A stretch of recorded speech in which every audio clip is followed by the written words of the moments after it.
Қайырлы күн, қымбатты телекөрермендер. Оңтүстік телеарнасында ізгілік мекені хабары, хабардың жүргізушісі мен Ербек Бакиев.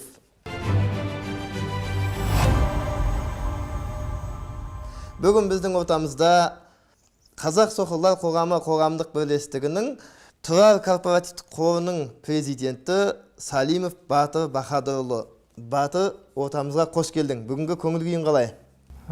Қайырлы күн, рахмет, көңіл күй керемет. Тұрар корпоративтік қорының атқаратын жұмысы қандай, қоғамға тигізер пайдасы қандай? Жалпы, енді Тұрар корпоративтік қоры бұл Қазақ Соқырлар қоғамының қоры болып есептеледі. Жалпы, Қазақ Соқырлар қоғамы, ол қоғамдық бірлестік, бұл өте үлкен, ауқымды қоғамдық бірлестік болып есептеледі. Оның тарихы сонау 1937 жылдан бастап құрылған қоғам болып есептеледі. Оның басты мақсаты бұл бірінші, екінші топтағы көз мүгедектерін жалпы қоғамға жаңағыдай бейімдеу, жұмыспен қамту, өнерлі азаматтарымызды қолдау көрсету және тағы сол сияқты зағип жандарға, көзін нашар көретін азаматтардың өмірінің өркендеуіне бірден бір үлес қосатын республика көлемінде жұмыс жасайтын қор деп айтуға, бірлестік деп айтуға толық негіз бар ғой демек. Өте дұрыс. Осы салаға бет бұрып, осы салаға қадам басып келуіңе не түрткі болды? Қалай қадам бастың? Жалпы мен өзім жастайымнан осы қоғамдық бірлестіктің мүшесі болып табыламын. Және өзім осы Шымкент қаласында көзі нашар және әлсіз көретін балаларға арналған үміт мектеп интернатын осында аяқтап, білім алып, және қоғамға араласу үшін, қоғамда бейімделу үшін біз осы қоғам мүшесі болып саналамыз. Дұрыс екен. Осы өзіңді қонаққа шақырар бұрын өзің жайлы аз-кем ақпарат қарадым. Осы салада сонымен қатар Шымкент қаласындағы Мұхтар Әуезов атындағы университетте білім алған екенсің. Үміт мектеп интернатын тәмамдағаннан кейін. Енді сол университетте қай салада білім алдың және де қандай жұмыстар атқардың, осыған да тоқталып өтсек? Мен мектеп бітірген соң ОБТ тестілеуін тапсырып, ұлттық бірыңғай тестілеуін тапсырып, соған жинаған балыма сәйкес криминалистика мамандығын таңдап, гранттық бөлімде оқығанмын. Бакалавр білімім сол криминалистика мамандығы. Ол салада жұмыста жасадым? Ол салада жұмыста жасадым. Оқу бітірген соң 1,5 жыл шама жұмыс жасадым.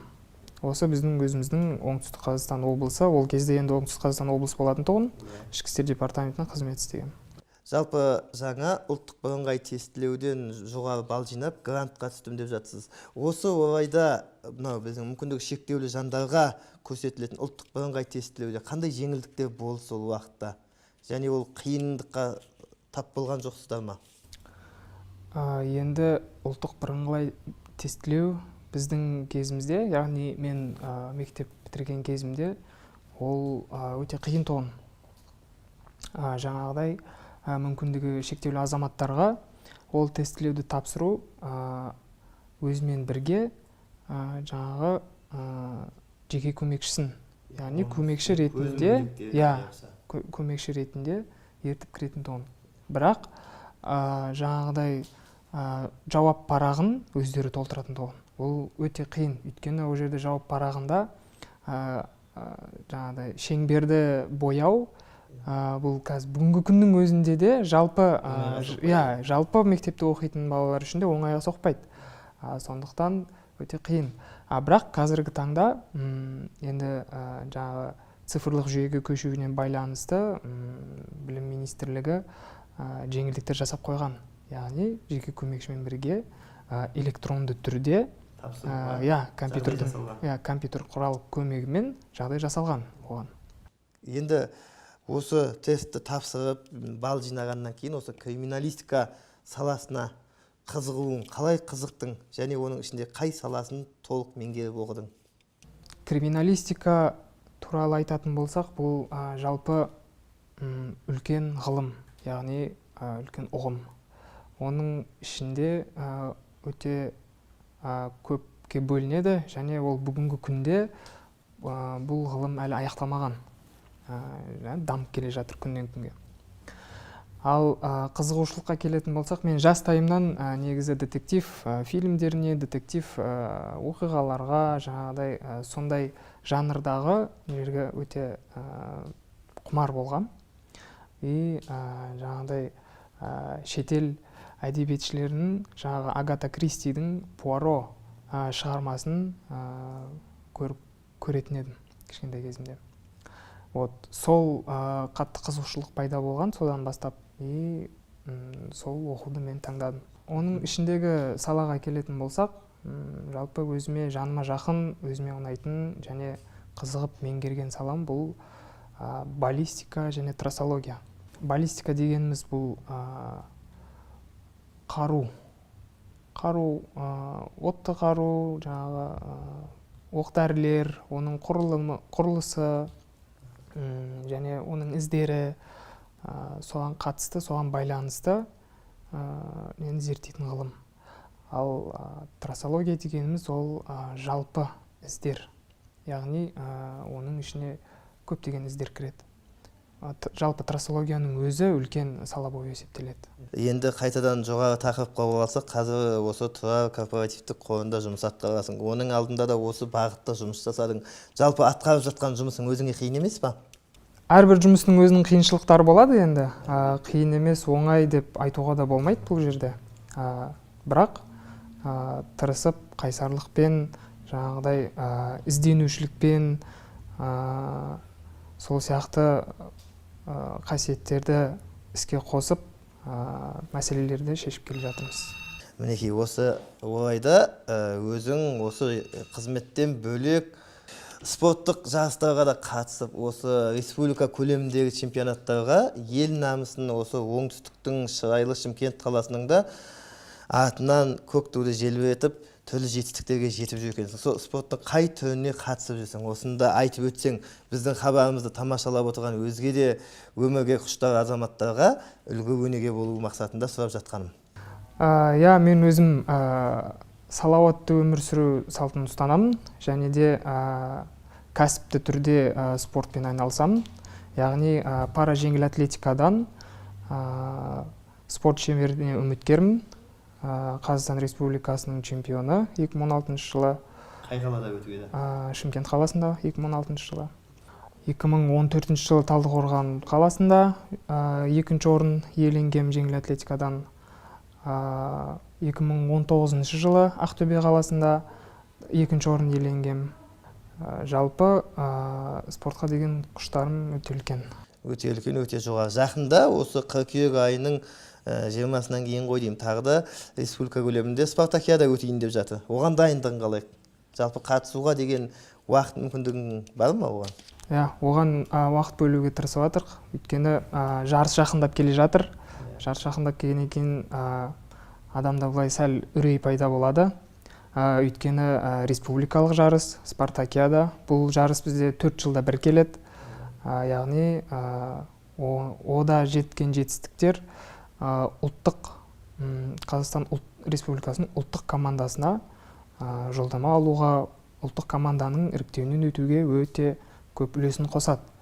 Жауапкершілігі де өте жоғары дейсің ғой? Әрине, өйткені елдің, халықтың үмітін арқалағаннан кейін оны ақтауға міндеттіміз. Сондықтан бар күшімізді салып дайындалып жатырмыз. Мінекей, алдағы уақытта осы қыркүйек айы сіз үшін де біз үшін де табысты болсын. Шымкент қаласының атынан топқа түсіп, жеңіспен оралуыңа тілектестік білдіреміз. Осы орайда қай жерде жаттығасыңдар? Жалпы жаттықтырушы бапкерлерің кім, осы жайында да тоқталып өтсең? Бізде орталық Қажымұқан атындағы орталық стадион бар. Сонда және де оның жанында жеңіл атлетика манежі бар. Біз сол ыңғайға қарап если ашық аспанда дайындалу керек болса Қажымұқан стадионында, жабық жерде дайындалу керек болса біз жеңіл атлетика манежінде дайындаламыз. Бапкерлерге келетін болсақ, біздің бапкер ол Орынбаев Арыстан және Инкина Наталья. Ол кісілер спорт саласында өте мол тәжірибелі кісілер, және де ұзақ жолдар бойы еңбек етіп келе жатыр. Олардың қолынан неше спортшылар өткен. Қаншама таланттар топ жарып республика көлемінде осы қаламыздың атын асқақтатып. Республика, жалғыз республика емес, Орынбаев Арыстан ол бапкердің шәкірттері жалпы әлемдік дәрежеге де шыққан. Дұрыс екен. Осы спорт демекші ол қиындық туғызбайды ма? Салмақ, мысалға, денсаулыққа ауыр әсерлері болып жата ма, әлде қайта керісінше жеңіл жағы бар ма?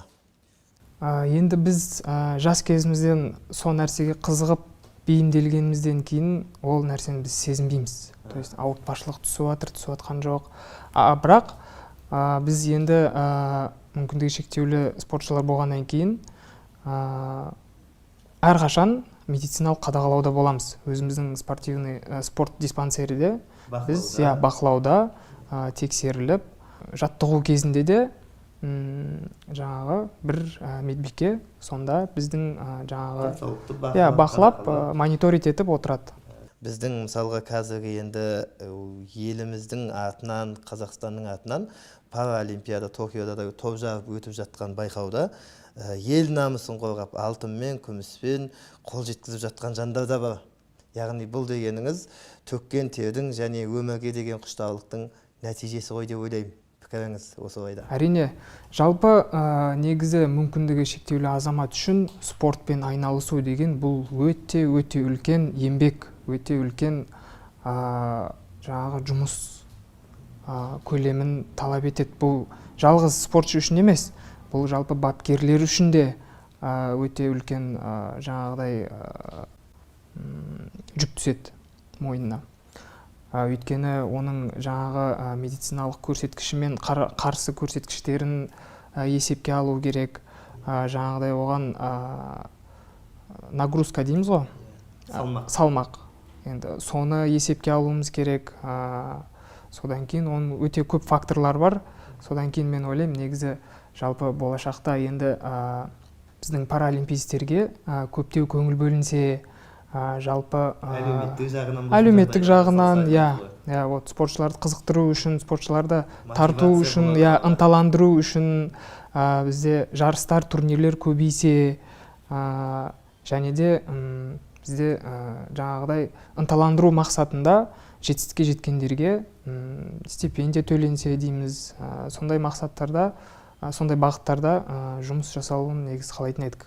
Ол өйткені мүмкіндігі шектеулі жан үшін спортпен айналысу бұл өте үлкен жетістік біріншіден. Өте үлкен еңбекті талап етеді. Яғни күш қайрат, ол күш қайраттың орнын толтыру үшін әрине оған қолдау керек. Алдағы уақытта да біздің енді отандастарымызға, соның ішінде тағдырлас, өмірге құштар мүмкіндігі шектеулі азаматтарға ел тарапынан да жақсы дүниелер жасалып, қолдаулар бола түссе деген бізде де тілек.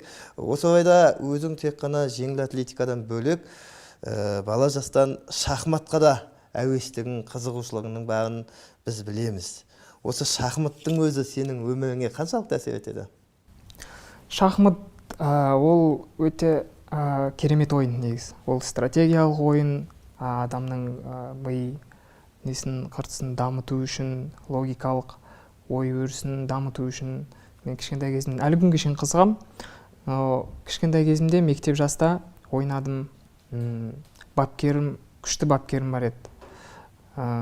Ол кісі қазір біздің қатарымызда жоқ, иман саламат болсын. Бірақ ол кісіден артық бапкерге мен көңіл қоя алмадым. Сондықтан шахматты қойып жеңіл атлетикаға өтуге тура келді мен үшін. Шахмат кейде жаңағы адам өміріндегі алға жасайтын жоспарларының бір символ деп те жатады ғой. Дос, жалпы өмірде осы жақында өзің отбасылы болып, отбасын құрғанда жағдайың бар. Жалпы отбасылық өмір қандай екен? Енді жақсы отбасы болғаннан кейін керемет қой, негізі отбасылы болған жақсы ғой. Осы керемет таусылмасын, отбасыңмен әрдайым бірге бақытты болуыңа тілектеспіз.